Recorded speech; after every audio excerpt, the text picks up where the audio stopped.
Kryeministri Edi Rama prezantoi programin e Partisë Socialiste për mandatin e 4 të qeverisë, duke vënë theksin tek rritja e pagave dhe krijimi një klime më të favorshme për biznesin e madh. Paga mesatare për vitin 2024 në sektorin publik u mbyll 1.000 euro, ndërsa në Shqipërinë 2030 do të jetë të paktën 1.200 euro. Pagën mesatare të përgjithshme dhe duke filluar nga janari 2026 me një vendim që do të merret pas zgjedhjeve, kur të bëhet edhe akti normativ i qershorit, paga minimale do të jetë 500 euro për të mbështetur punonjësit.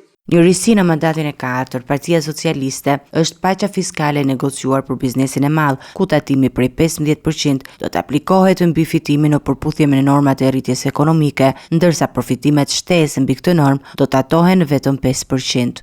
Por mandati i 4 do të ketë një risi. Në mandatin e 4 ne do të kemi një paqe fiskale të negociuar me biznes. Një instrument i njohur, qysh në kohra shumë të vjetra, do të paguhet mbi fitimin e përputhur me normën e rritjes ekonomike. Ndërsa për çdo fitim shtesë që biznesi do të deklarojë mbi atë normë, do të tatohet vetëm 5%. Kjo është një paqe.